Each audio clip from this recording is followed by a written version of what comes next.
Live. See, you want to say something? I always think John always starts off these sessions with, "Can you all hear us? Can you guys hear us?" That's what he'll always say. So I'm You have saying to it speak for into the John. mic. I am. I thought. And then Ben, can you say something?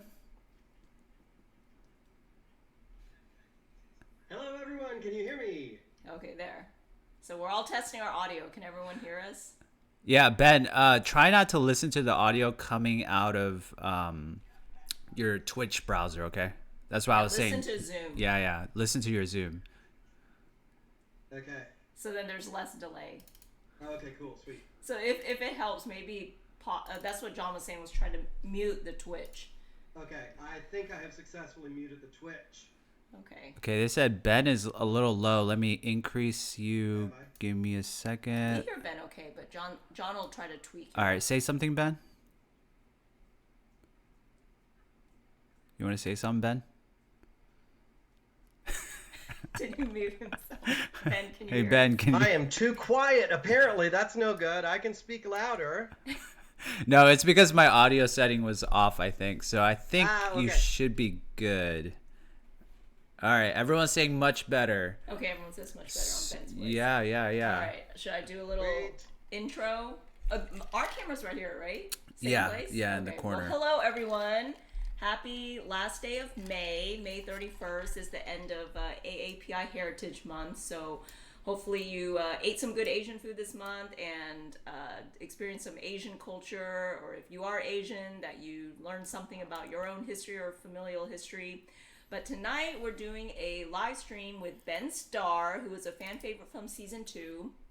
I actually met Ben through a really good friend who is like my little brother from Masterchef season 3, Michael Chen. They both live in Dallas, so I met Ben through Michael and through Tanya, and Ben is the biggest sweetheart. And I want to say, like, reiterate what John said last time when we said that we would have Ben on with us this episode, is like, Ben is one of the most charismatic people we've ever met. He is super genuine, very caring, gives 110% of himself, which is sometimes to his detriment. So sometimes we have to tell Ben, like, take care of yourself, sir.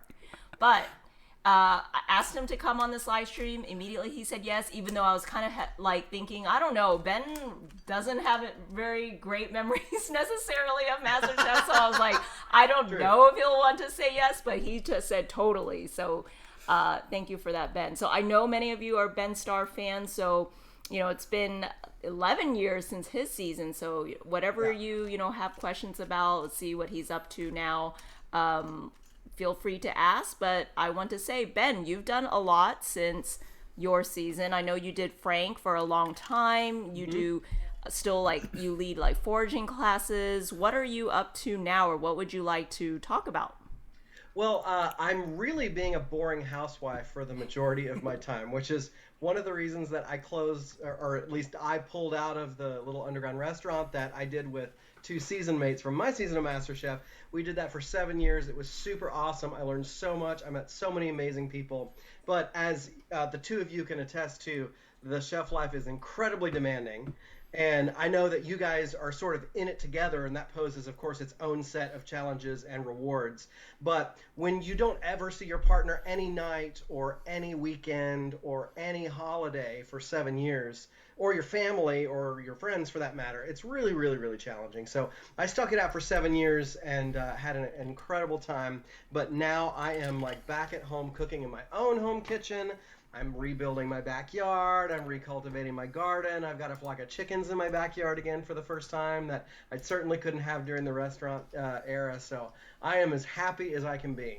That's great. I'm so happy to hear that, because I do think, like, after MasterChef, or just a certain period in your life too, you try to work really hard, and then it's time to take a break and then kind of review and reassess and think about, like, and reflect on what you've gone through and what you've done, and then think about your next step or your next chapter. So, and it's always really important, as we all know, having lived through these past like 2+ years of COVID, that it's important to focus on the things that we should prioritize, like family, friends, and whatever makes us happy. So I'm really glad to hear that you're taking time out for yourself and your family. Well, and since we are since you have been so generous with your compliments toward me, I think this is an appropriate time to say that I jumped at the chance to do this because I absolutely adore spending time with you and John. You are two of my very favorite people. Aw. I know we don't get to spend a lot of time together because when you're in this industry, you never have any time. But one of the things that I appreciate most about you, Christine, is that you are thoughtful. And I don't mean thoughtful by like, oh, she remembers my birthday or sends me flowers or a card. You are an individual who thinks and who ponders and who really tries to understand every aspect of a decision or a situation. And that's an exceedingly rare thing, especially in today's world. And I admire that so much about you. And I couldn't be more proud of what you and John have done since the show. I told you the other day, like literally 2 weeks ago, I ate at Blind Goat for the first time and just was absolutely floored by it. So I'm super excited for y'all, and I will always take any chance that I get to spend time with you. So thank you so much for the invite. Very sweet. Thank you, Dark Knight Owl, for subscribing. And Ben, Ben's never heard of Twitch until. Yeah, that's the story we should tell. So this is all very new for him. He was like, "What is Twitch?" And then he just started seeing like Pog U and all that, and he was just like, "What is going on?" That's awesome. But yeah, people do subscribe to our channel and give us bits as like a tip, and it's just kind of a way for creators to make revenue that way. So if you have Twitch questions, just ask, because I'm still learning and everyone here is teaching us.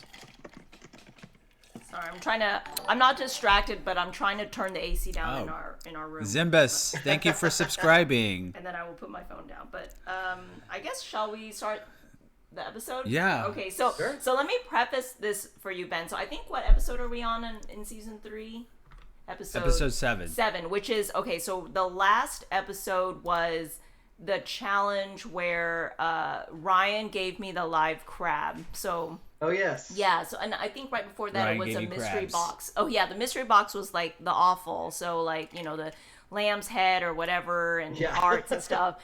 And then Ryan won that challenge, and then that's when he gave me the live crab. And we watched that, and I always defend Ryan because people I know like watch this season and say like, oh, what a douche or whatever, forget. And I'm like, no, I think it's admirable that he took me seriously and gave me something that he thought would knock me out, because it's a real competition. So, and I always tell people that, Ryan has never been anything but polite to me. I know like he didn't get along with some of the other people and whatnot, but I try to stay out of the drama. So that was the last episode. And then I think the top 2 dishes were after the elimination were it was mine and Josh's. So now we're team captains. So that's Sweet. right. that's the episode we're about to That's go right. into. Right. So all right, Awesome. let's do it. get Okay, started. Ben, when's the last time you saw your season of MasterChef? When it aired. When it aired. That's Same for us. This Yeah. is the first time Yeah. watching it in the past 10 years. Yeah. Same Oh, for us. wow. Okay, awesome. So there's a lot I don't remember, but a lot I do remember because I do have good memories. So all right, let's roll the tapes. I said tapes. All right, here we go. Eggs Benedict gets napped, and the egg Wait. gets covered. Oh, Is this sorry. the middle? Yeah. See, There John you go. John still has technical difficulties. Let him. Your mouth is. No, you start your mouth. Over easy in your face, right here. What else? But this is still A disaster. Episode 7. MasterChef hopeful sees their culinary dreams end in tears. Oh, is that just the very beginning? It's the middle of the night, and the remaining 14 home cooks Oh, are sound asleep. tell me if I at a show up Los in the scene. Angeles I'll tell you hotel. about this scene. But the MasterChef judges are about to change all that. It's at 3 a.m. Good morning. Oh my god. You awake? Yeah. Oh my gosh, did they really someone knock banging on on your my door door. in Yes. your hotel room? Okay, so let me tell. So leading up to this whole thing, like Gordon and the other judges, they're like, pack your bags. And then we're going to stay near the airport. So everyone on MasterChef was like, oh my gosh, we're going to get to fly somewhere. They're going to fly us to Hawaii. I don't know why they all my thought we gosh. were going to get flown to Hawaii.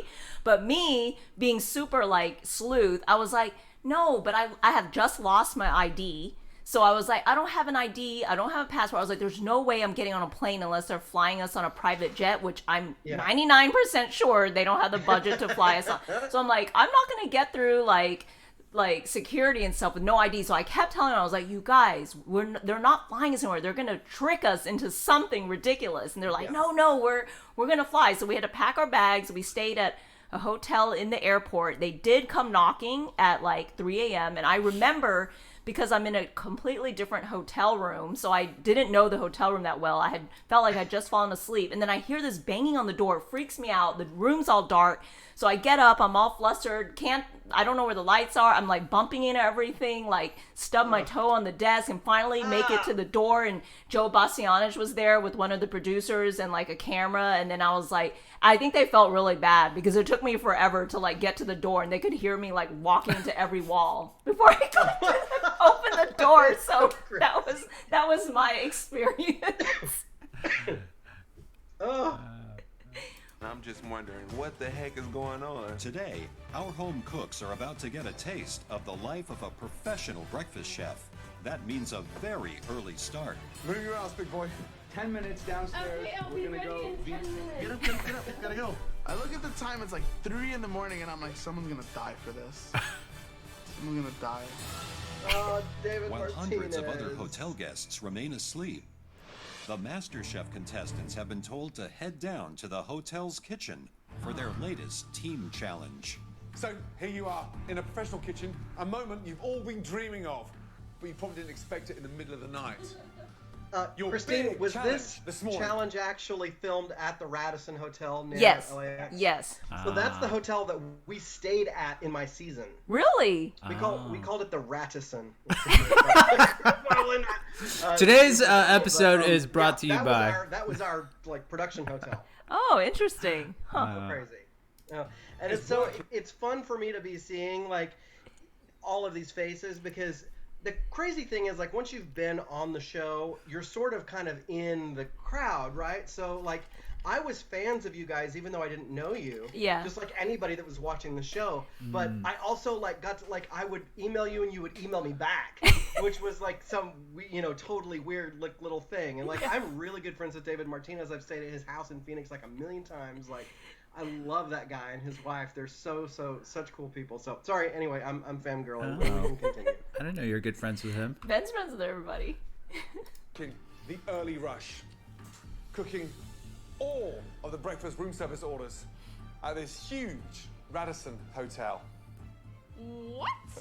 Like, none of us have even combed our hair, let alone prepared to go start cooking for like hundreds of hotel guests. It's just mind-blowing. Listen up, the breakfast rush is the hardest service of the day. People are hungry and they're in a hurry. I am not what you call a morning person. And breakfast is the last thing I want to make right now. The dishes that the hotel guests will be ordering this morning are a delicious oatmeal, Okay, easy, fresh fruit salad, easy. handmade pancakes, Not too egg bad. white omelette, eggs benedict, That's probably and the of course hardest. the all-American classic breakfast. 2 eggs, any style. Simple, straightforward. I cook breakfast all the time. It's one of my favorite meals. I cook for my daughter every morning before school, so I know how to poach my eggs. I know how to scramble. Yeah, I'm but feeling it's pretty different good when about you're it. cooking like hundreds of them, Christine Scott. and Josh, Yeah. had the best dishes in the previous challenge. Both of you are team captains. Come over, please. Even though I'm vision impaired, I've gotten to know everyone's cooking styles well enough to know who I want on my team. Ooh. Christine, you had the winning dish. You're gonna pick first. This person understands the importance of organization, and because this person works in a restaurant already, my first pick is Felix. Felix. Oh. Wow. Good. Okay, someone asked, Christine, what was your thought behind the people you chose to be on your team? Well, I mean, I did want Felix first because she worked as a food runner or a server assistant in a sushi restaurant, so I figured she would understand service and you know how things kind of work. Like, I don't have any experience working in a restaurant, so plus I feel like Felix, you know, she had been performing well up to this point, so you know that, and then after that, like, the next person gets to pick, so it might have been someone I wanted to pick, but you just kind of go down the line. But I think I wanted to pick people that I knew were strong at cooking and also strong at being able to work as cohesively as a team, because in a team challenge it is sometimes you have to not everyone can lead. Like, people have to learn to take orders, because when there's too many people, I think, trying to take the lead or butt heads, and you don't get anything done, and then everyone doesn't do well. So that was my strategy. Dang, Ben, do you know everyone in the chat? I know a lot of these people. Wow. Yeah. Are they all like regular Twitch people, or do they just come for this? Well, it sounds like the weird bug, Andrea, may be a regular Twitch person, because she said, welcome to Twitch. Ah. But Andrea, she's in South America. Andrea and I have been like Facebook pen pals since the show aired. So one of these days we're going to meet. That's cool. And I have met Gregory Wright a couple times in New York. He's awesome. Oh, He's yeah, I super remember talented. Gregory's name. Oh, you know Gregory, I right? have. Yeah, I don't think I've he met, knows but everybody on yes, I Masterchef. do know the name. Yeah. Oh, so He's Gregory's in here. He's that guy that is like wickedly talented enough to win MasterChef if he ever was foolish enough to go on it. But he knows so many of us and has heard the stories. He's like, I'm not auditioning for that to save my life. Oh, man, Ben, you know everyone, man. I think Felix is a strong team worker, but she also has initiative, and I think that's important to have on a team. Okay, Josh. Becky. Good. Oh, Becky's that's a a good strong pick. one. Good I used to pick. work in a little breakfast diner, so I'm kind of familiar with a lot of the protocol. It's not about being fancy. Oh, yeah, it's about Becky's being a efficient. badass. My next pick is Scott. Scott. Wow. I would have picked Frank. Frankie. Good. My next pick is Tanya. Tanya. Oh, nice. Anna. I need more manpower, so my pick is Mike. Mike. Wow. Monty. Monty. Good choice. Christine, next up. I would love to have Stacy on my team. Yeah. I did not expect to see you three. So there. the last are what, Ryan, Tolly, and Pissed off. David? How am I put Yeah. in the same category as Tally or Ryan? Do people honestly really look at me and think that I'm a weak cook? Because if they do, then they got something else coming. This next person I choose has a really good palate and mind for food. David Martinez. Being one of the last two to be picked really shows their judgment skills. They can clearly not tell talent when it's right in front of their face. Christine. I don't want either one of them on my team. Oh so my it's pretty God. much choosing the lesser of two evils. I can't believe I The said lesser that. of two evils. Dang. Ooh, Christine. Dang, you picked Ryan. I can't believe I said that. I'm standing there in disbelief. I can't You went believe cold, man. I You were am cold, the bottom T. pick right now. I don't deserve to be last. I should be first. Christine. I have to say, I Because don't you know if had when the I pause it, it's best actually dish. pausing, but like, so I've met almost all of these people. Tolly, I met in the weirdest possible way. In Chicago, I was at an audition for some Food Network thing, Next Food Network Star or something like that. And they had asked me to come, and I'm like, you're in Chicago. I'm not going to Chicago to audition for a show. And they're like, well, if we give you a ticket, will you come? And I was like, oh, okay. So they gave me a ticket. I flew up, and I'm sitting there in the corner of the room, like waiting to go in for my interview. And I hear this, it's Ben Starr! And I look up, and there's Tolly from the show, and I recognize him. I'm like, oh my God, Tolly, what are you doing? And he's like, hey, buddy, I just ordered like 50 pounds of meat glue. Do you need any? Meat glue? Meat glue? What's meat glue? He explained to me what it was, and I was like, I don't think I can ever use any meat glue, but that's my Tolly story. Interesting. Interesting fella. Wow. Yeah.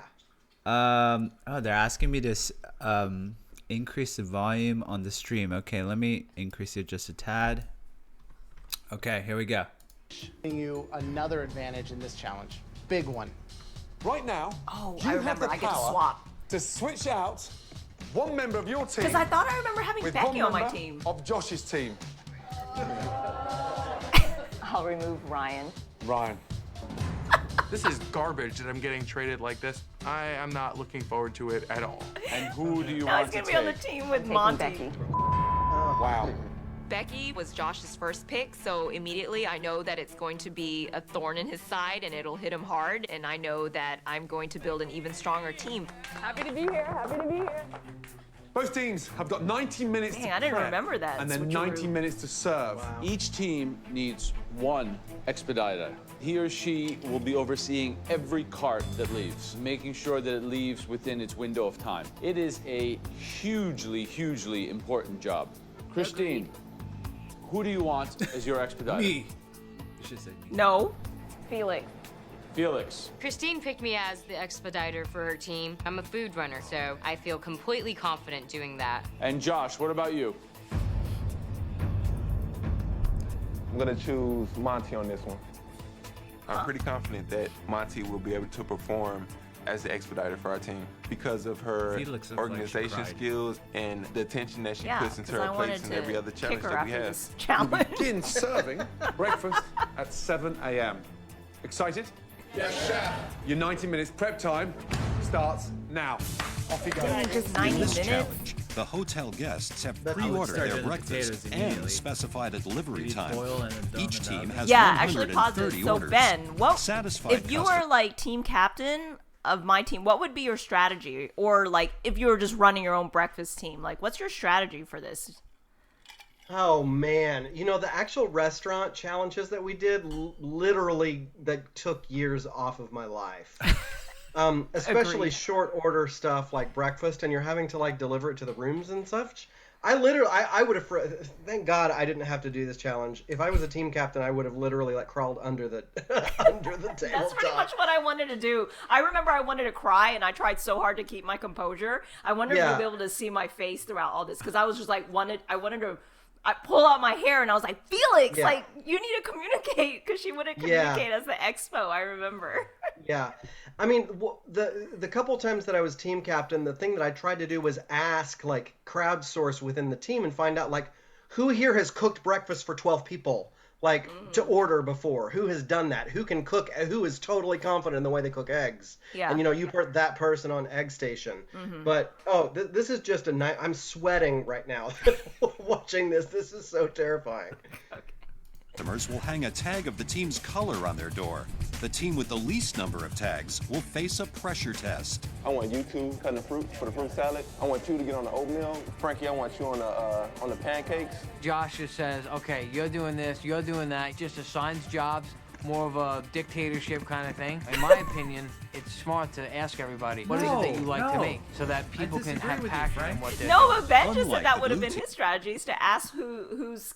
I know, but the figure way out their Frank was strengths. talking, he was like, "Oh, everyone should just have an input." And Oh, I'd be I like, mean, yeah, I agree. I mean, you kind of there needs to be a balance. You need to ask some questions, but I mean, I would ask like what strengths. They yeah, but at some point you're kind of like you need to just you're wasting time if you try Yeah. to get everyone to powwow. Yeah. Team. The red team is working out stations democratically. I'm gonna probably do prepping and then egg beating. Yeah. I'm good with Egg pancakes and proteins. I can do bacon on the Skills, flat egg beat. So we huddle up and immediately assess strength and weaknesses. Good start. I definitely think we're gonna win it. See, that's what I did. Strengths and weaknesses. Big challenge. I mean, first time in a real kitchen, they look like proper chefs. Yeah, they're in the No. right outfits. They just got to cook like them. Exactly. This is all that organisation, right? Everything comes together with the prep here. My bulletin board. It's got every item that we're cooking, so that way no one has any questions as to what they have to cook. I laid out my board in a way where I could read it because I know that I'm going to be the one reading it anyways. And I started prepping to help my team. Gordon is worried that the red team haven't made nearly enough sauce for their Eggs Benedict orders. You've got enough portions for hollandaise for 10, and you've got 25 an order. And there's only 35 minutes to go before we start serving. Chef, I'm confident I can make another No, batch. hollandaise is not the kind of batch you can make when you start. It's got to be made beforehand. So if I was you, I'd just step up a gear a little bit. What? 25 minutes left, blue team. 25 minutes on the clock. Go ahead, Ben. What do you want to say? First of all, to hold hollandaise at a food-safe temperature, it curdles. So if you're actually making authentic hollandaise sauce, it really sort of has to be made a la minute to order. Yeah. Hollandaise within the restaurant world is a whole like other ball game. Normally when you order hollandaise at a restaurant, it's not actually hollandaise. It's a powder that they add water to, and then they hold it. But like, I don't know. Christine, were they demanding that you make like authentic? I think egg yes, yolk and they. butter I mean, hollandaise? yeah. Obviously, they didn't give us the powder, but I do agree that I don't think you can really hold hollandaise. Like, I think you kind of have to make it to order. Maybe 5, depending on how many orders you have in. But I wouldn't make more than like 10 at a time, and I wouldn't hold it for that long because I do feel like, The idea of holding hollandaise for 35 minutes, like he just said, makes me want to vomit. Like, I would not want to eat a hollandaise that was made 35 minutes before I walked into the restaurant. Well, it's the Ratchison, so. Hey, so people are asking, can you hear the judges during your challenge? Like, can you hear them talking around you and talking about you? Oh, like to each other sometimes, but sometimes they lower their voices and you're so like focused on what you're doing that I'm not really paying attention, but sometimes I do hear them, like if they're not whispering, sometimes I do hear them talking shit. It's like, Christine really is blind. Before our orders need to start going up. The bacon's scorched. You know what I mean? The spinach isn't cooked all the way through. Just make sure you're not going into service and then finding out I can't use that. Monty's going to be expediting, but she's going to be expediting a bunch of plates of crap if you can't get your guys organized. No more cutting on this table. Figure out where. Man, they're reaming us captains. It sucks. On this table. Somebody's getting testy over there. While Expediter Monty is being very vocal on the blue team, over on the red team, Captain Christine is becoming increasingly concerned by Felix's silence. Felix, is there anything you need? I feel like I'm having trouble communicating with Felix, who's my expediter. I'm not getting any feedback, so it's frustrating. Is she really not? No. Yeah. They spliced in. She really didn't answer a lot of stuff. Yeah. I think it's because she was so focused and She's stressed. just like in the zone. Yeah, and she's not used to having to be so audio descriptive. It's 7 to a.m. someone who's and the visual. I mean, none of 90-minute them are used breakfast to room that. service begins. Monty, what do you need next? Hold on, dude. Talk to me. Look at the board. It's right there. As soon as we started cooking, Oh my gosh. people stopped looking at the bulletin board and started asking me, how many eggs do I need to cook? I don't know. Why don't you look at the board? I have 150 tickets in front of me, and I have to figure out how to put it all together. Do we have the hollandaise? Yeah. Got it. Do we have the muffins and the scrambled eggs? While Monty struggles to keep the blue team on track, the red team is having a total communication breakdown. Felix, you're the only one that can expedite. We need to get these plates out. We have a server here She waiting looks for so the food. flustered. The pressure in this kitchen is insane. It's loud, it's hot, it's knives everywhere. I mean, eggs flying, potatoes flying, It's insane. I got a scrambled egg. I need a plate. You guys get plates. I don't know what's going on. People are just shouting all around me. Help, Felix. We need to get stuff out. Okay, so I want to pause here. When we first opened up the blind goat, This is what it felt like. this is exactly what it felt like because we don't come from, we didn't have any restaurant experience. Like, yeah, you're a home cook, but trying to do it in a restaurant with customers watching you, it's so freaking nerve-wracking. And like, and watching, you guys on film here, like I can tell that no one's actually really worked in a professional kitchen because the expo is the one that yells out the orders and then you all have a station and you like call out, yes chef, I got 3 orders of scrambled eggs, and you start making it and you all kind of like communicate and stay in your zone. But when we opened the blind goat, we didn't know anything about anything. And we're just running around with Pretty much our kitchen looked like this kitchen. Yeah, it was just like a tornado. Like we had one dish and we didn't optimize our station so that we would have to hit like 3 different stations to make one dish, and we're running around fulfilling one dish at a time instead of be like, hey, I got 5 orders of this. Well, we all knew day. that was wrong, but people would not stay at their station. They weren't I guess listening to us when we tried to train them, like just stay here. And then we didn't have a strong expo. But anyways, so I remember I was just really frustrated in this challenge because, Felix, they wouldn't let anyone else expedite. Because I think at some point I asked, like, can I pull Felix off as the expo and put someone else on there? And they said no. Who said no? Judges. Oh, really? Yeah. Because I wanted to switch her out. I see. But so that was frustrating. It's chaos right now. I think I almost cried because Gordon was yelling in one ear. Everyone else is yelling around me, and I was just stressed. I didn't know what was going on. I couldn't see. It's the remaining 14 home cooks' first time in a professional kitchen. Each team must cook 130 breakfast room service orders at a busy Los Angeles hotel. Well done, Monty. Keep it going, huh? All right. Really good job. Go. Thank you, sir. The blue team's first orders are quickly moving up to hotel guests. But over on the red team, visually impaired Captain Christine is frustrated at her team's progress so far. Felix, get the food on the plate. Come in. Red team, listen to me. The blue team are sending way more rooms than you guys. You've got to lift it up. Come on. Please tell people what to do, what they need to get on there, okay? All right, I'm trying my best. I didn't hear much from Felix, which is key. She's the only one that can look at the tickets and know what needs to go on which plate. I think she wanted to ring like that. But I'm so grateful that she's not pulling help where she needs it. She's trying to do everything herself. Pissed off at each other after the challenges. Yes. An expediter needs to talk. And for the last 5 minutes, you've just shut down and there's no communication going on. Christine, some people are asking who you would have chosen to replace Felix. I think I would have done Becky. It has to be Becky? someone who's super organized. So I probably would have picked I feel like Becky or Stacy would have been strong. Yeah. Expos, but Becky's just really good at hollandaise, so I kind of really just wanted her on the station. Ah, okay. So she's good at poaching eggs and stuff. So I was just So I feel like, but I would have swapped them. I think it has to be someone organized. So I feel like it would have been Stacy or Becky in my opinion.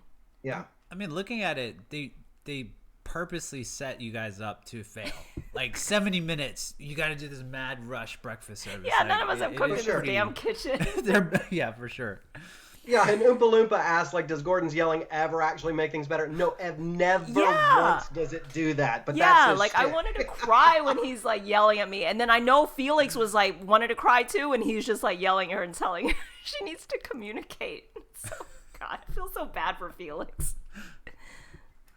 I'm in way over my head. When you have, 5 people yelling at you all at the same time, you really can't think. If we lose today, it's gonna be my head on the breakfast platter. On the blue team, there are no communication issues for Puerto Rican-born Monty, who's yelling out orders in both English and Spanish. Go, open mesa! It's a big difference between the red team and the blue team. The blue team, even though it looks a little bit more frantic and sort of chaotic in there, Monty's actually doing a good job. More tables, please! Red team got backed up. All of a sudden, Felix turned into a control freak and wasn't delegating. She's running around like a headless chicken. The expediter, rule number 1 is to communicate. The minute you stop communicating, you're in trouble. Oh my God. The blue team has been pumping out orders for more than 45 minutes, so Joe heads upstairs to see if the hotel guests are satisfied. Good morning, room service. Hello, we have your breakfast. Wonderful. May I come in? Absolutely. So you have the oatmeal and the eggs Benedict from the blue team. Okay. Great, enjoy it. The blue team's food was very good. I had the eggs Benedict, and it was very flavorful. I've ordered the pancakes, and I like the consistency of the blue team's. They're like Grandma used to make.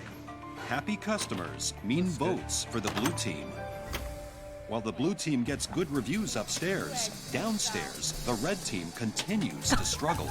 We're gonna run out failing, and it's my fault As because I'm the Gordon captain. predicted, the red team has run out of hollandaise, and Felix is cutting corners. Felix, Yes. Felix, that's not good enough. She put the hollandaise in a squeeze bottle and just doing zigzag patterns on it. I mean, Eggs gotta do Benedict what gets you gotta napped, do. and the egg gets covered with hollandaise. Okay. This is not a dessert with chocolate sauce.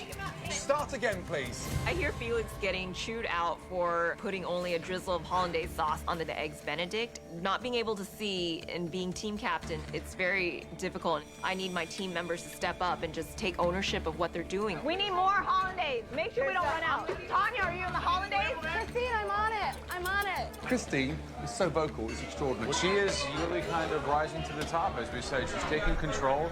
More importantly, now there's great communication going on. You guys need to worry about the eggs Benedict. Felix needs to get these out. Christine's take-charge attitude is I winning feel so praise bad for from the Felix. judges.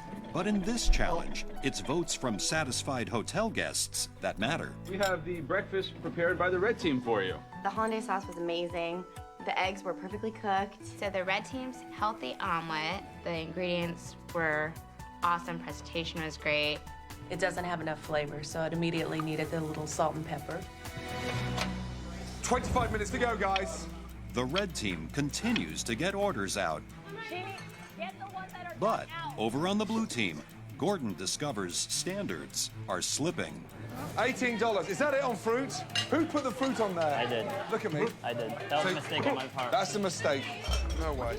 No way, no way. Would you pay 18 bucks He for put that? like 4 blueberries You on know the that's plate. not cooked. You're cooking them, he's taking them, you're serving them. It's raw. We are getting plates out, but the quality of the food that I'm receiving is not up to par. The whole thing's a disaster. We need an over easy again. This one's broken, and we need 3 orders of scrambled eggs. Ryan, what are you doing besides watching them work? Everybody for help if they need any help. Okay, let's get organized. The kitchen is crazy and hectic. I'm looking around at Ryan, and he looks a little confused, standing around looking, wondering what's going on, and I'm getting frustrated. Things are about to go from bad to worse as Joe heads downstairs back with a a plate serious of customer complaint for the blue team. He's gonna say something about you almost killed someone. We have a hair. We have a hair on a plate. It's just hair. It happens, guys. It's just part of the deal. Guys, please. It's the expediter's role to make sure hair isn't on plates, and so when it comes down to that, I think it all falls down on Monty. Monty, make sure the plates are clean. We came back with a hair. It's not mine, my hair is this short. Well, it's not mine. My hair's super long. Come on, guys. You're better than that. I think I'm doing a better job than anyone else on my team because they can't handle scrambling an egg. How are they going to handle putting together all these meals? 12 minutes to go until breakfast is over, guys. Let's go. On the red side, carts are rolling as Felix finally finds her voice. Let's start setting up these All-Americans. Let's put the potatoes on there. All-American, here are your potatoes. Meanwhile, on the blue team, a power struggle threatens to destroy their earlier lead. Shut your mouth, dude. And I'm No, gonna you let shut her your weep. mouth. You need to Shut your mouth. Guys, we're a team. Stay as a team. Josh is moving my plates around and starts trying to tell me how to work it. It's like, why don't you stick to putting out some delicious food because you're not doing a very good job at that right now. What's the deal with these pancakes? They're getting cold. We need to get them out of here now. Listen to the blue team now. I mean, think of it as a ship or a submarine. It's not even a mutiny. It's just an absolute cluster. So the cold. Too cold. Dude, this whole They're too kitchen is so cold. chaotic. They're not hot. We need hot. They're cold compared. Get him going. They're flappy. Look at this. Dude, that was a hot. That's ridiculous. What is going on? What is going on? There are massive outbursts between Monty and Josh. I could just see the entire team dynamic falling apart and crumbling around me. Oh, easy in your face right here. What else do you need? Because he wasn't doing anything else but observing. Golly. I didn't even remember any of that was going on the other side. I was so focused on my side. Finish strong. Breakfast service at this busy hotel is coming to an end for the remaining 14 home cooks. Red team, blue team, it's still all to play for. It's neck and neck. Come on, let's go. All plates must be on the carts by 8:30 a.m. on the dot, so both teams scramble to get their final orders completed. We need an egg Benedict right now. I got some almonds getting cold. Behind, hop in behind. So it's getting to the end of service, and I'm confident that all our dishes were absolutely delicious. Pancakes up. I'm pretty sure that we had the red team beat when it comes to the food. These ones are ready. Thank you. It just depends on how much food they all got out, but I'm confident in the flavorings of our food. Last minute. 1 minute to go. One more order left, guys. Let's go. Scrambled eggs, pork sausage, wheat. One order of pancakes. 30 And I want seconds some to go. pancakes. Felix, pancakes. All right, beautiful. Last dishes. I need them now. 10, Okay, one ticket left. 9, 8, 7, Felix. 6, 5, Felix, get those out. 4, Felix, run. 3, Felix. It's not happening. It's not happening. It's not 1, happening. and stop. We got blue. I thought she fell. Look at her face. Okay, so we got some questions here. Crispy Fries 96. Was it a really big kitchen? I can't imagine all the contestants cooking and the camera crew also in there trying to film. It wasn't that big. It was, oh, how would I say? I would say maybe it felt like maybe a 700, 800 square foot kitchen for all of us. Yeah, that sounds about right. For people who never worked a professional kitchen before, I was impressed at how good y'all did. It felt like a disaster. Let's Let's see. Would you ever want Gordon to come to your restaurant? Yes, I think it'd be hilarious. I want him to go back there and yell at all my cooks. Say the stuff I want to say. You could do kitchen nightmares. Say, Christine, I thought you were a Masterchef. This is terrible. Okay. Well done. Okay, I got those coming. Time is up, but Felix is still trying to send out food. Oh. Come here. I don't Put it remember. down. Do you want to get disqualified? No, I don't. Okay, so you're taking food out. I've already said stop. Huh? I've just told you time is up. Oh, I'm sorry. I No, was look at me. No cheating. I'm not trying to. So when I say stop, what does that mean? That means stop. I'm not surprised about that team cheating because it's probably the only way they're gonna win. I'm just wanting to throw my arms up in the air because I don't know what the hell's going down, and I'm team captain, and I just feel like our team is going under.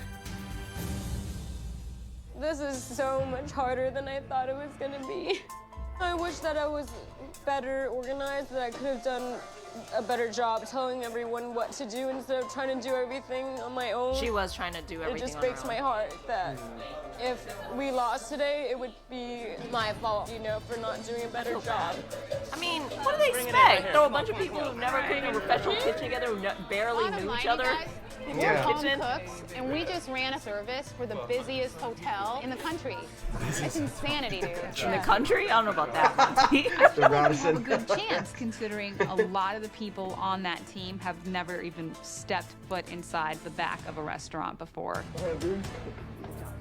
It's the end of the busy breakfast service. The decision is now in the hands of the hotel guests. As Joe totals Yeah, I up don't all the think door Felix texts from cheated. satisfied customers, I think she really did the here. teams wait Plus, anxiously to she's find so out who won frazzled that she Yeah. and who probably, will be facing the upcoming tone pressure Yeah, test. I don't think she would have done that on purpose. I'm super nervous before the judges announce who's going to be going into pressure test. I just definitely don't want to be in that position again. Joe has collected the results. The scores on the doors are in. Joe. One team got 60% of the vote. Wow. And one team got 40% of the vote. I look at my team and I'm extremely confident that we're going to win this challenge. With 60% of the vote, the winning team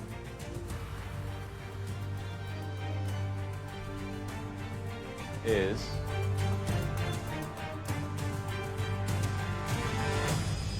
the red team. Dude, I was shocked. You guys won? Yeah. Felix looks so happy. Oh my god! I really shed tears of joy. We don't have to face the pressure test. Yeah. Leading a team to victory is a huge accomplishment for me.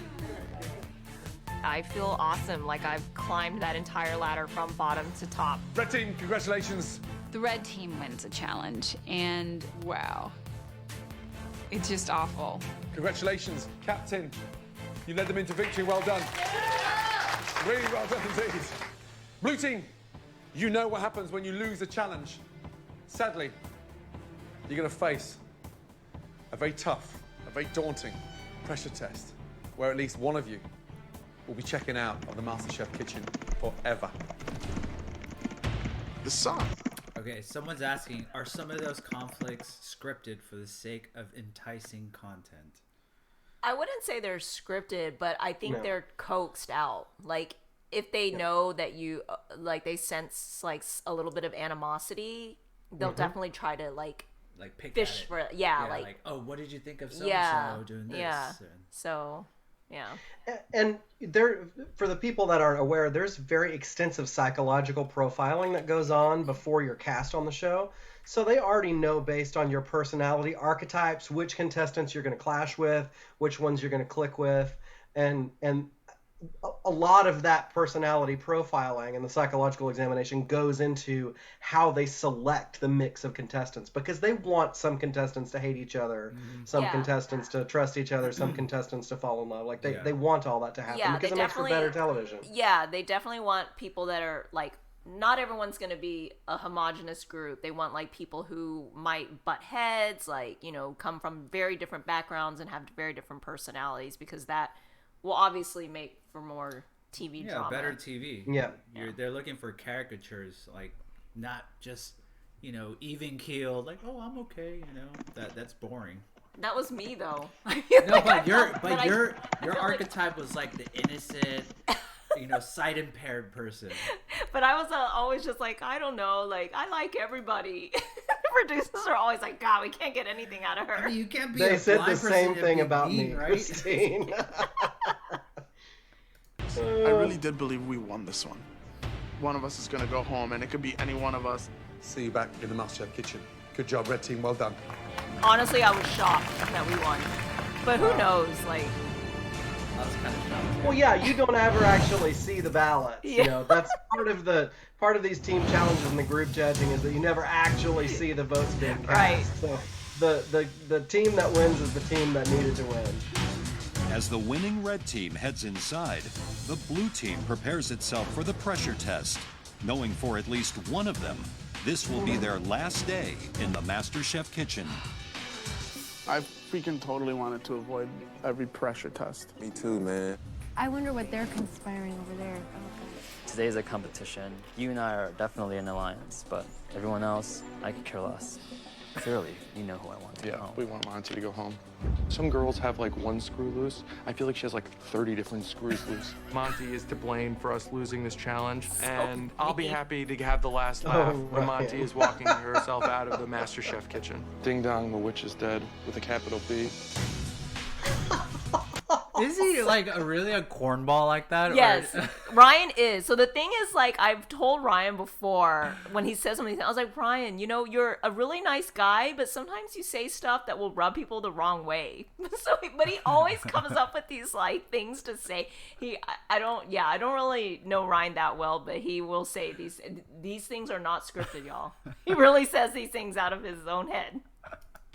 Christine, somebody has asked us each what our worst memory was that was not aired. Ooh, I'm gonna go around while you guys talk. I'll tell you, mine was when Alvin on my season. I don't know if you guys remember him.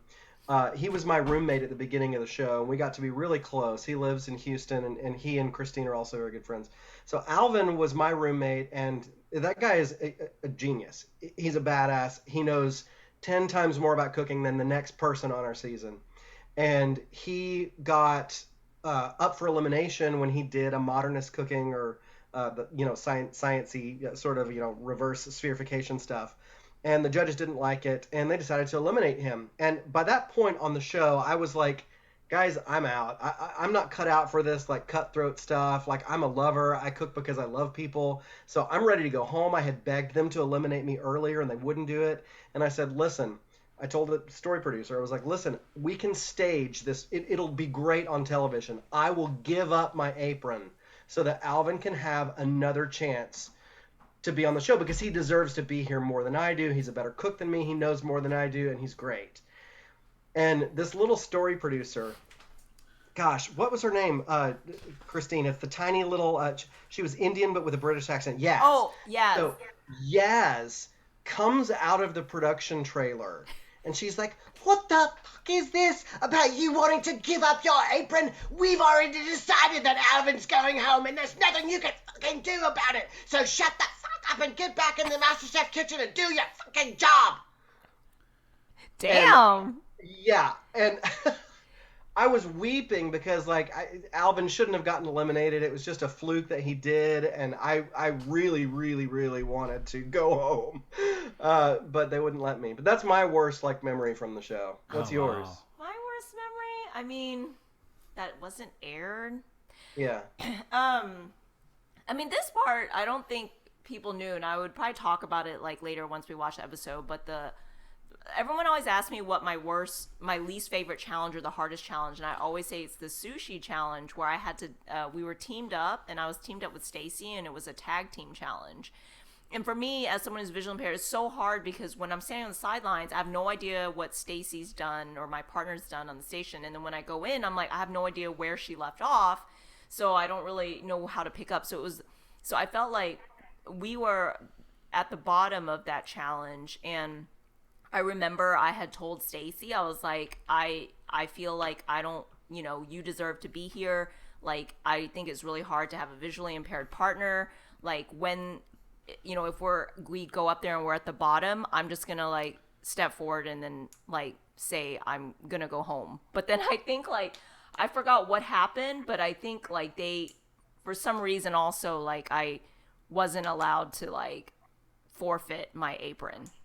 I guess it was just like, and I think my season, like we had that earlier challenge where like, the team captain, the first team challenge where like people could decide like who shouldn't cook in the pressure test. And my whole team was like, no, we all, we're going to cook. I'm going to cook, even though like they were given a pass. And I think the judges were pissed off that we were like, had more integrity, and like they were like, this is a competition, like you shouldn't try to like have each other's back. So it was like it was a weird thing for I think our season, where I think genuinely many of us really cared for each other and liked each other, and we felt like we were going through all of this like chaos together, and we didn't want to throw anyone under the bus.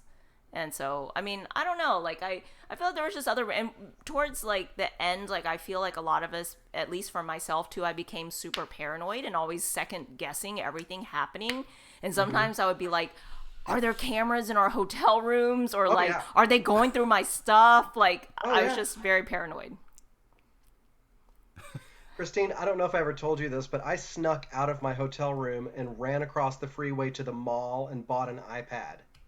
Really? In my room. Yeah, and I would hide it. I like It's bought like a roll of prison. duct tape. You and I hide would it tape between your butt underneath cheeks? like the door to underneath the drawer in like my bedside stand. And every day I'd come home and like look to see if they'd screwed with it. Like it was so crazy. Wow, you're so smart. I'm such a rule follower. I would have never thought to do that. Oh, that's so funny, dude. That just sounds like prison life. I mean, it was, and they're not that strict for the contestants nowadays. That's what I heard. I think because it was people have gone back for this season. They let them keep their phones and devices and stuff. Yeah, like that. I think they realized it was just too traumatic for just to seclude us like that. That's just too long. Yeah. Christine, somebody asked. This is about challenges and timing and stuff like that. If the filming of cooking the food is just day one, what do you do for the rest of the day? Like the kitchen episode, they woke you up early morning and it's just for breakfast food. Oh, I mean, then the rest of the day, they You had therapy. Your confessional. So all those like interviews that they splice in throughout the challenge, like we had to all film those.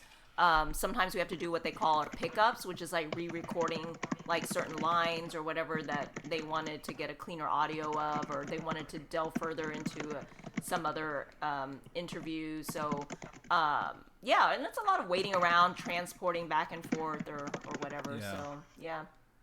Yeah, and Jaeger, is this the same Jaeger guy from Jeff Jaeger? Jeff from Cincinnati?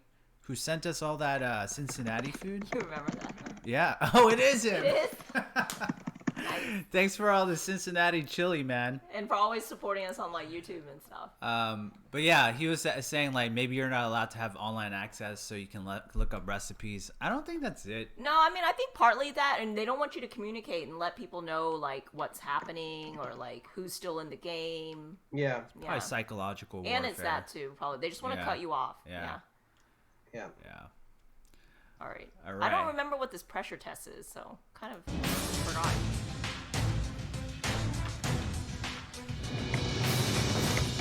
Yesterday, you were a team, but today, it's every cook for themselves. One of you will be eliminated forever from the Masterchef kitchen. 3 of you will not be competing in this pressure test. Here's the thing. You will not be deciding who's safe. We will. I'm praying to every saint that I know that I'm one of those 3 people. We scrutinized and listened to everything. We know exactly who the heroes are, and we know who is completely out their depth. I'm confident that they're gonna pick me. Clearly, I have to be one of those 3. Joe, who are you sending upstairs to safety? The person that I think deserves to miss the pressure test did their job in a diligent way. David Martinez. Go upstairs. You're safe. I feel like David, seriously? The guy can't cook, and he's an infectious negative energy in the kitchen. For me, it's clear this person was able to stay focused in the face of chaos. Josh? And that person is Frank. Frank and David are safe from the pressure test, and I'm pretty confident I'm the last one. This person never stopped. Not just across the 90 minutes of prep, Monty? but across the 90 minutes of service. Right to the very last dish. The person I'm saving.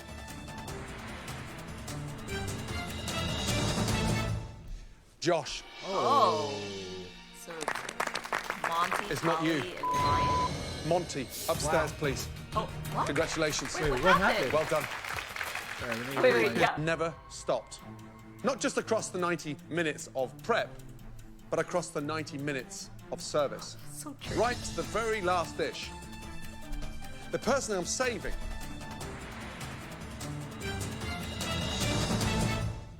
Josh. He's like this one. It's not you. That's so fucked up, Gordon. Upstairs, please. Congratulations. Well done. Damn, that's messed up. How does he so not messed up. laugh? Like, if I was Gordon, I would laugh so hard. Yeah, probably. I don't know. Thank you, Jeff, for subscribing. If they're safe and not me, it's like a blow to the gut because I was definitely the backbone of the team. I'm pissed off. And the judges sent my two arch nemesises up the stairs, and now here I am down in the trenches having to fight for my life.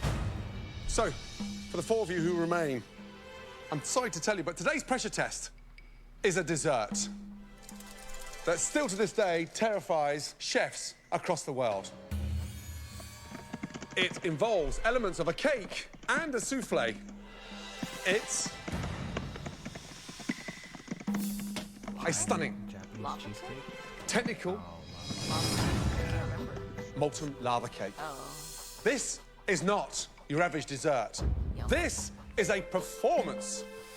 When you slice into one, you should be rewarded with a chocolate gooey surprise.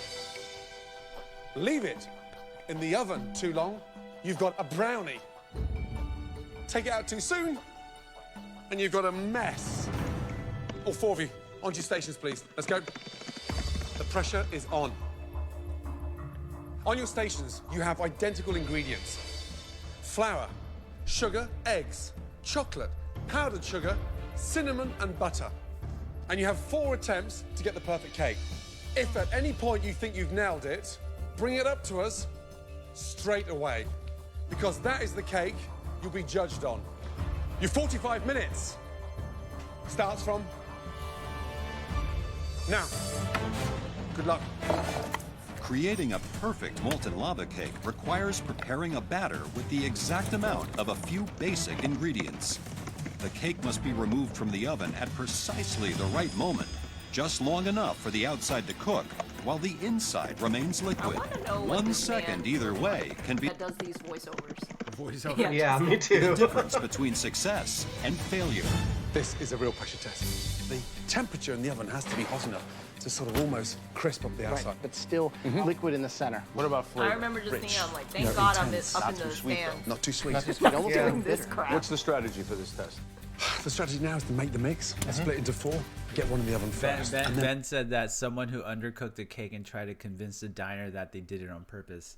That's exactly what this cake is. Yeah, it's an that's what I undercooked think cake. too. I'm like, in my head when they were describing the molten lava cake, I was like, I bet this was an accident from that would turn like they made somewhere, and then they were like, made it. Oh, this is a lava cake. When I do a chocolate lava cake, I make a chocolate truffle, that's solid chocolate, and freeze it and drop it on the inside, so that when you cut open the lava cake, actual liquid chocolate comes out, not raw undercooked cake batter, which is fucking disgusting. So you're actually getting a full baked cake with melted chocolate in the middle. Yes, which is what it should be if it's proper. Yeah. But no, not this method. While we're paused, somebody asked Christine, and this is fascinating for people that don't understand how the show is filmed to know. They asked, the food must be cold by the time the judges taste it, right? A lot of times, yeah. I would say a lot, but we've been told by the producers, like, don't worry so much about that. The judges will, they know that sometimes, like, a lot of time has passed, so the food will be cold. But also, like, in my way of strategy, when I do any dish, is like, well, I know it better be a dish that can still taste good, even if it's room temperature, or it better, I better not cook a dish where it's going to coagulate and look disgusting if it's on camera like 2 hours later. Yeah. So I do think about that. But I think in our season, the one that they did like taste straight away was like the souffle, because you really can't hold the souffle. Like once it rises, it starts to fall. So the souffle was like, they were like, immediately we're going to go straight into tasting. Yeah, and y'all, for like, I think on both of our seasons, there were 18 people that got aprons that started at the core. Was that the case with your season, Christine? Yeah. Mm-hmm. Okay, so guys, imagine you've got 18 dishes. You've got an hour-long challenge or 90-minute challenge. The time rings, and then the contestants evacuate the set to do what's called beauty shots. So they take every dish up to the judges' station, and they do flyovers with the camera so that they have a beautiful shot of every single dish. They have to do that with 18 dishes, and it takes them 3 to 5 minutes for each dish. So what is that, 5 times 18? That's an hour just of doing beauty shots of the dishes before the contestants come back onto the set to begin tasting and judging. And each contestant takes their dish up, and each of the 3 judges tastes it and has a critique before the contestant goes back. So you've got another 5, maybe even 10 minutes of judging for each dish times 18 contestants. That's 2 to 3 hours of judging process. So y'all, there are some dishes that have been sitting there for literally 4 or 5 hours before the judges taste it for the first time. I don't think I could do that, like, as a judge. Can you imagine tasting a dish that's been sitting there for 4 hours, like getting coagulated and cold? I mean, they must have been taking antibiotics or something. Like, I just don't know how they do it. Like, all sorts of props to them for tasting a dish and making it appear that they were really enjoying it when it had been sitting around for 4 hours. That's when they send what's his name up to be like angry about the dish and throw it in the trash can. Joe. Yeah, like Joe, just send him up there and just throw it away so no one else has to eat it. And adjust and use that first one as a dummy run. First one's a trial. Absolute, definitely. Without doubt. Who might be crazy enough of these 4 contestants to bring up their first one? Tally. Right now, it's just a matter of getting the chocolate mixture ready for the lava cake. I got 2 ovens and 2 hands and 4 ramekins is what my life comes down to. I don't deserve to be in a press test. The fact that Chef Ramsay said Monty was vocal the whole time absolutely pissed me off. 10 minutes gone. You've got to get one in the oven. Right. I don't even know how to make a lava I'm very cake. nervous. You're sort of disappearing, almost like a little mouse, and yet I get so frustrated because you can cook. I can. Good luck. Thank you. Oh, I forgot Anna's down there. How are we doing, man? I'm not much of a baker, I guess, and so this wasn't like my dream pressure test. Do you think that you belong down here? I think Monty should definitely be down you here. gotta temper the Yeah, chocolate 100%. What happened with Monty? Why do you There think was that? complete communication breakdown. She didn't operate the team well. She didn't handle the prep time right. She didn't add up the numbers right. She didn't have a good That's system. the other thing that I found so she might have been- annoying was when the judges would talk to you and bring up these like emotional things to like make you upset while you're like trying to cook your ass off in a pressure test or something. So you're like, you're stressed out, you're unhappy. That definitely translates into the food that you're making. Oh, 'cause and you're that's not in a good absolutely place. intentional. Yeah. Like, they're told in their earbud by the production team, we want Ryan to screw up, go over there and, harass him. Vocal, but she was vocal in all the wrong ways. Ryan, you dude. You deserve to go home. You're a jerk. I just guess I'm just a little frustrated, but I'm not going to let it affect my food. You know what he needs? Honestly, I would love to just slap him around. I know Ryan loved a lot of people. Who said that? Frank said, I would just love to just slap him around. Who did he say that to? Monty? Yeah, he's talking about Ryan. Damn. The wrong way, but there's a softness to him and a kindness to him and a spirit to him that is unmatched. I like Ryan. 15 minutes gone. There's got to be something in the oven in order for you to test. Tally, how many have you got in? What's your strategy? I got 2 in going right now. 2 off the first batch. Yeah, So who in this group of 4 is going to go home today? I think Josh is gonna go home. To be Josh? honest, too. Yes. Maybe your buddy Ryan might go home. I hope Ryan doesn't go home. Remember, these take minimum 15 minutes to cook. If you don't have them in the oven, better do it now. They were all too late putting the first one in the oven, because how are you going to test it? Cooking blind. Cooking blind. They hand to you. Me, of course they would. Looking at the first test. It's coming out of the oven now. I don't see any coming out of the oven yet. No. Wait, Ryan is, what is he doing? Is he cooking Ryan's got one. He's got one. It looks undercooked from here. Mm-hmm. Ryan's just going to collapse. It's definitely raw. Let's see. Super my raw. God. Just diarrhea on a plate. Diarrhea. The first one that I put in was intended to be a test run all the way. I wanted to try to feel out the timing of it. I just hope Yeah, I would do 4 and just take it out in different intervals. That's what I would have done. that my second one is more firm. Also, you're plating it upside down. You can dig into the top of it a little bit to see, because you're gonna turn the whole dang thing over, put it on the plate. You know? Smart. Duh. I look in the oven, and my first one, it's not baked. I don't think our So oven's I am on. freaking out. If it's undercooked, it's going to sink. It's going. Josh's is collapsed. 7 minutes to go. When pulling the second one out, it looks much firmer than the first one did.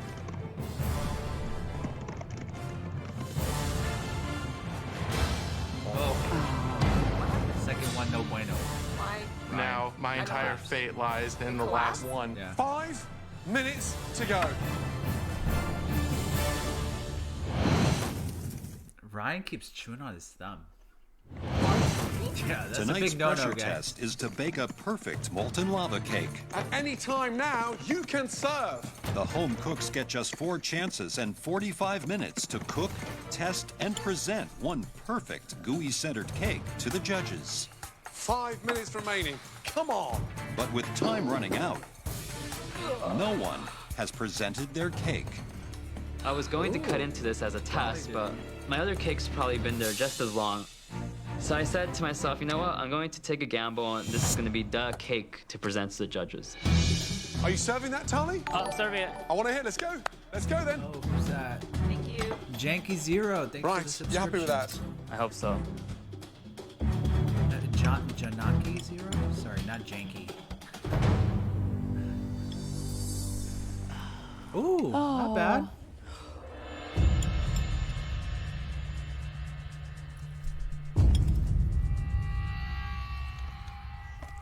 It has oozed out. Maybe too much ooze. So Ben, have you kept in touch with anyone from your season? I'm sure everyone. Almost everybody. I knew Ben's friends with everybody. Yeah. He probably even knows y'all's friends. Christine Corley, if she's watching, she just messaged me earlier today. She's a sweetheart. I talked to Christian Collins a couple weekends ago when I was doing margarita parties at a naked campground. Like, everybody, yeah. Have you ever met anyone from behind the scenes of the production, say the narrator? No, we never met. The narrator. No, the person that does the voiceover. Yeah. No, unless I've met him and I had no idea. But yeah, I do. Yeah, I wonder because his voice is like a constant through every Masterchef. There's like production people that was on Top Chef, from Masterchef, and then there's the kitchen food lady that we met Sandy? in Canada. Yeah, Sandy. A little too much. I think it was a touch underdone. 4 minutes to go.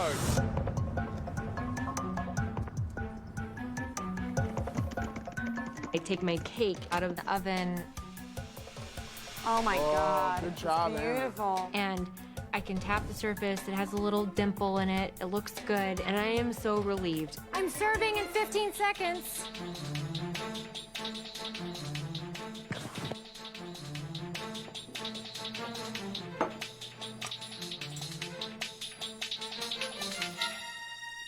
Hers looks pretty good. Anna's strong. Look at that. Oh my God. Oh. Good job. Yeah. I can tell by the facial expressions of the judges, it's good. Gordon seems a little smug. but what's new? 3 minutes to go. Come on. When I pull out my second molten lava cake, I feel like this is the best I can do within the amount of time. 2 minutes to go. Come on. Ooh, nice job, Josh. Serving in 15 seconds, chef. I'm extremely happy. This cake is a beautiful sight to see. All right, Josh. Oh, looks great, Josh.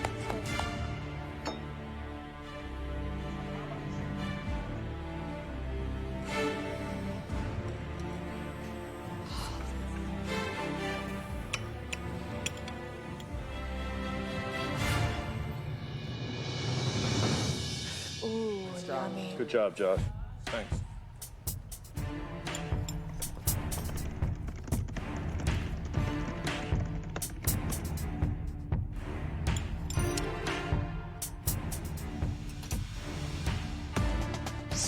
Seconds to go. I'm freaking out right now. There's only a minute left, and every second counts. Jeez, dude. Crazy, bro? 45 seconds. Let's go.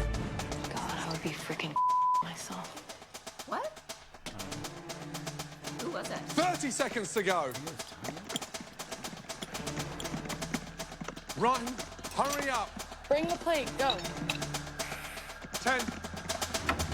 Come on! Walk it, walk it.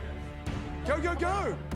5, 4, 3, 2, 1, and serve.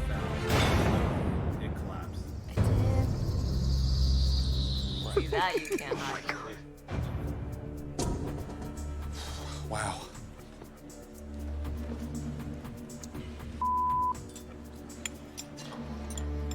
Got a straw in your back pocket? I am so bummed out right now. I'm not a scientist in baking in the kitchen. I'm a magician in the kitchen, and this does not lend well towards me. I'm just hoping at this point that it tastes better than the other people's cakes.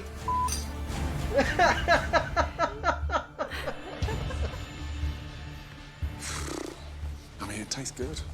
Unfortunately, it's undercooked. But Tara's is very floury. Absolutely. And it's too sugary.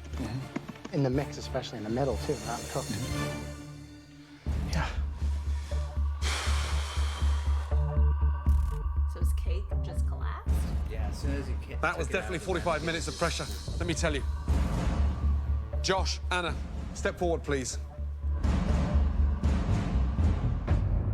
Both of you, in our minds, produced a molten lava cake of pure perfection. Congratulations. Josh showed great precision because you did work under pressure and you nailed that pressure test. Really good job. Anna, your cake was as good as any cake you could have in a restaurant. And quite frankly, you took a pressure test and turned it into a demonstration for the rest of these contestants on how to create baking perfection. Congratulations. We've never seen anything like that. It feels so You good nailed when it. they say stuff Thank like you, that Chef. too, right? Take you Yes. and Josh upstairs to the balcony. Well done. What do you mean? Felix, petite. So I'm there with Ryan, my Classic closest beauty. ally, and either one of us could go home right now. This is no joke. Wait, so how was Tolly's cake? I missed that. Ryan, Tali. Tolly's cake seemed fine. Oh, I think they just lumped them in together because they don't. because they're friends. You bonded in this competition. This really sucks. How could they possibly destroy the dream team so early on? One of the molten lava cakes stood up, tasted floury, tasted bland, was cold in the center. The other one tasted good, but it wasn't cooked sufficiently.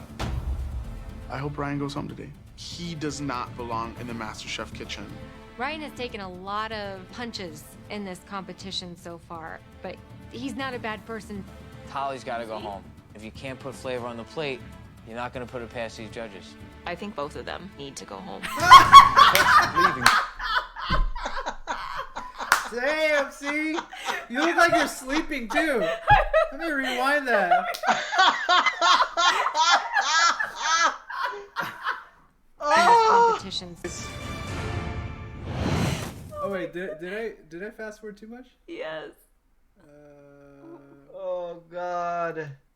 I don't remember saying that, but it's so funny. I bet you I had some drinks and I was just like so over this composition. I was like, I don't care, just eliminate people faster so we can be done. Ryan, Tali, I'm going to turn this around. Damn it, did I skip it? I'm going to ask. Yeah, I hope think Ryan he went goes too home far today. forward. He does not belong in the MasterChef kitchen. Ryan has taken a lot of punches in this competition so far, but he's not a bad person. Tali's got to go home. If you can't put flavor on the Yeah, plate, Hannah likes you're everyone not going to put too. it I don't past think these she- judges. I think both of them need to go home. Person leaving the MasterChef kitchen. You look so sleepy. That means I definitely had some drinks. Or you drank too much, or you didn't get enough sleep. I was probably both. Ryan, Tali, I'm going to turn this around. I'm going to ask that individual who knows who he is that didn't produce a stunning molten lava cake to act on integrity and to be noble and to come up here and hand me their apron. Dang, what a mind fuck. Yeah. I think he's letting him.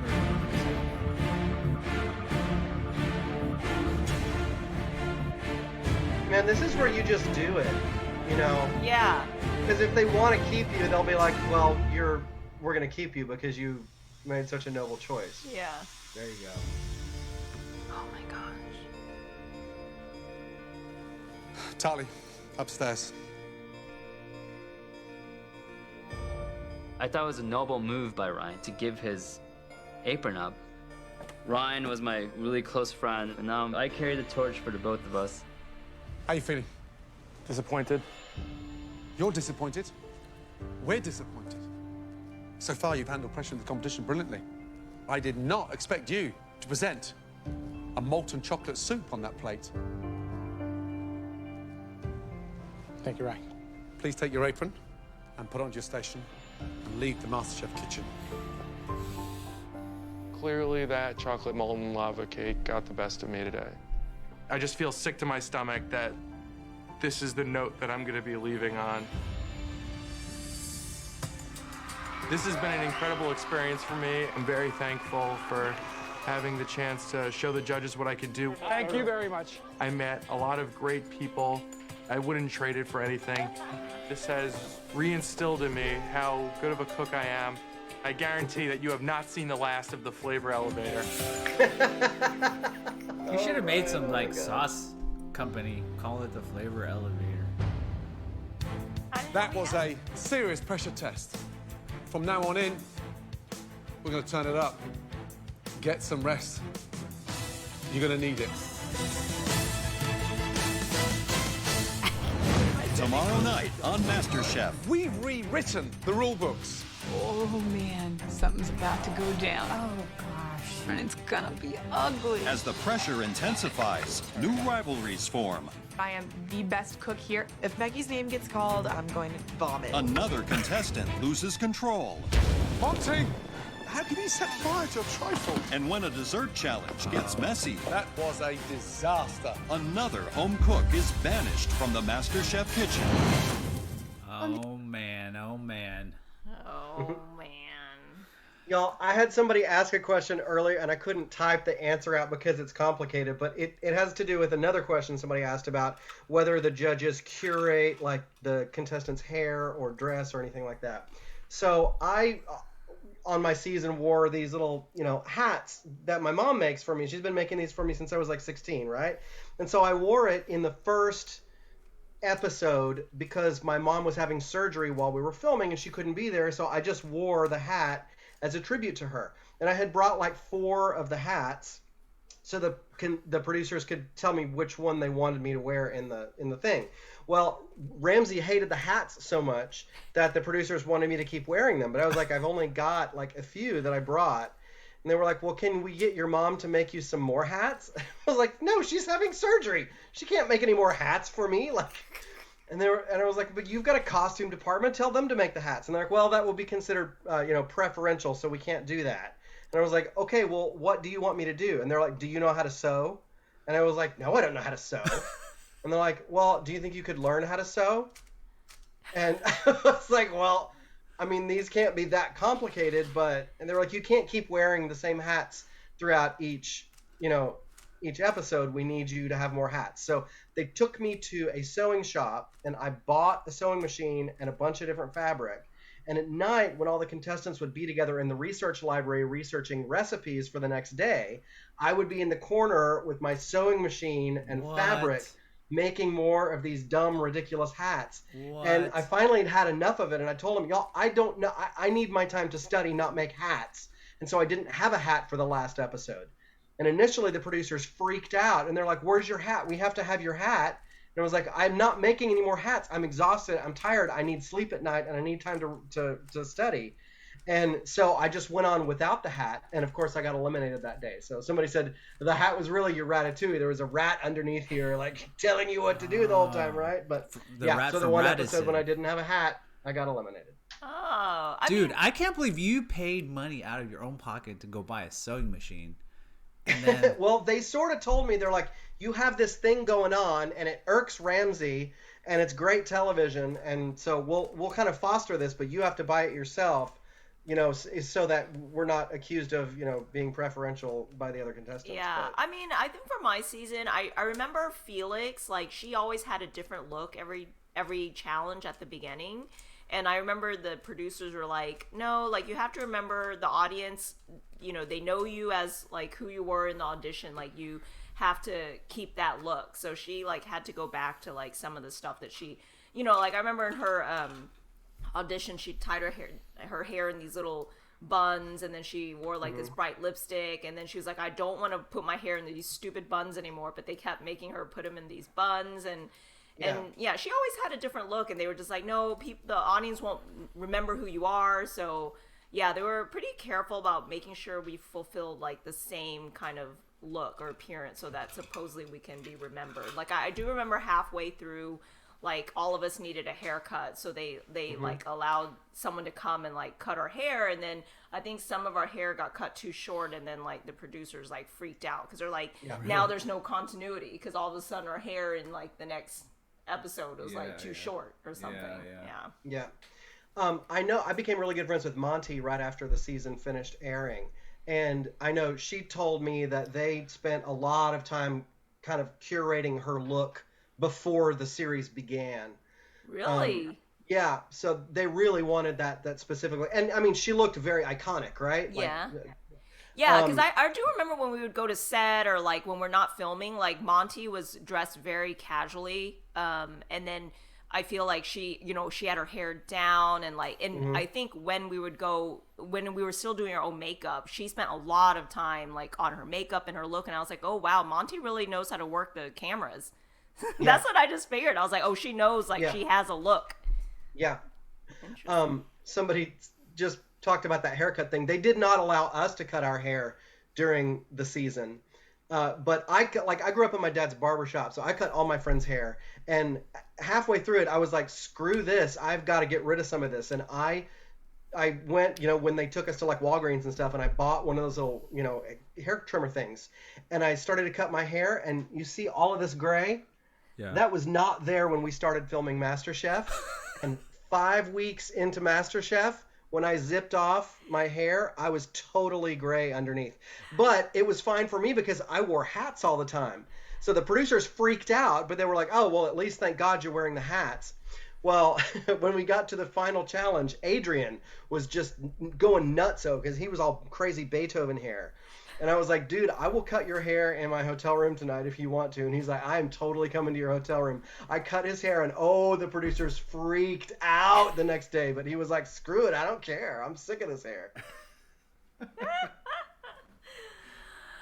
Well, Ben, I appreciate you taking the time out to watch this with us. And it's so crazy how you went on Twitch, and then there's all these people that on there. But I'm sure you were already chatting with them throughout the whole thing, but is there anything else you want to, like, let all these people in on what any projects, upcoming stuff, or anything you want to let people know, or your social media or anything, or where can people find you?